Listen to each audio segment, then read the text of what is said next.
ఈరోజు దేవుని వాక్యము ద్వితీయోపదేశకాండము 31వ అధ్యాయము 6వ వచనము.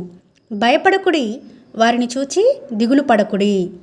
మరి ఈ మాటలు ఎవరితో మాట్లాడుతున్నారని చూస్తే ఇక్కడ మోషే తను మృతి పొందే ముందు ఇశ్రాయేలు ప్రజలను ఉద్దేశించి యెహోషువను ఉద్దేశించి మాట్లాడుతున్నాడు ఈ మాటలు. మరి భయపడకుడి, వారిని చూచి దిగులు పడకుడి అంటున్నాడంటే ఇక్కడ ఎవరిని చూచండి అంటే అప్పటికి ఇంకా కనాను దేశమునకు వారు ప్రవేశించలేదు. మరి మోషే కనాను దేశమును చూస్తావు కానీ దాంట్లో ప్రవేశించమని దేవుని చేత చెప్పబడ్డ మనకందరికీ సుపరిచితమే. మోషే వారు భయపడుతున్నారని, వారు దిగులు చెందుతున్నారని ఈ ధైర్యం కలిగించే పురికొల్పే మాటలను పలుకుతున్నట్టుగా మనము ఇక్కడ చూస్తున్నాము. మరి ఎవరిని చూచి అంటే అక్కడ 7 జనాంగాలు ఉన్నాయండి. 7 జనాంగాలను జయించి వారు కనాను దేశంలో ప్రవేశించాలి. వారు ఒకవేళ భయపడతారేమో, మరి నేను లేనని దిగులు పడతారేమో అని మోషే వారిని ధైర్యపరచడం ఇక్కడ చూస్తున్నాము.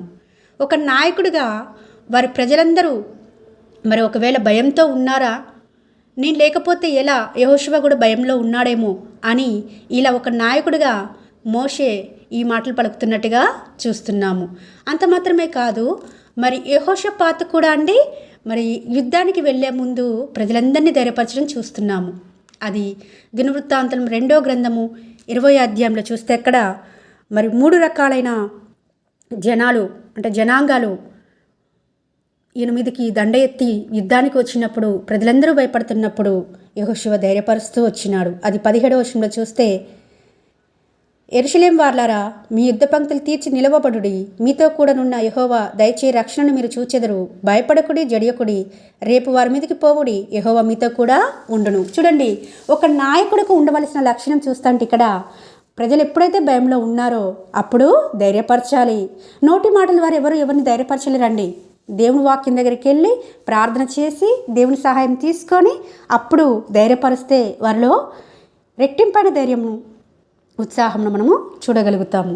ఇక్కడ మోషే ఇశ్రాయేలు ప్రజల్ని నడిపించే క్రమంలో తను మృతి పొందబోతున్న సమయంలో పలికిన మాటలు చూస్తున్నాం. ఇక్కడ యెహోషాపాతు కూడా యుద్ధానికి సన్నద్ధమవుతున్న సమయంలో మరి ప్రజలందరూ భయభ్రాంతులకు లోనవుతున్నారని గ్రహించిన వాడై ఈ మాటలు పలుకుతున్నాడు. భయపడకుడి, జడియకుడి అని. ఇక్కడ దిగులు పడకడి అన్నా, అక్కడ జడియకుడి అన్నా కానీ రెండు ఒకే పర్యాయపదాలుగా ఎంచవచ్చు. ఒక నాయకుడిగా ప్రజలందరూ భయభ్రాంతుల్లో ఉన్నప్పుడు ధైర్యపరిచేటట్లుగా ఉండాలని ప్రభు ఈ దినమున ఈ వాక్యం ద్వారా మనతో స్పష్టంగా మాట్లాడుతున్నారు. మరి నువ్వు ఎలా ఉంటున్నావు? రక్షింపబడిన విశ్వాసిగా నువ్వు ఉంటున్నావు.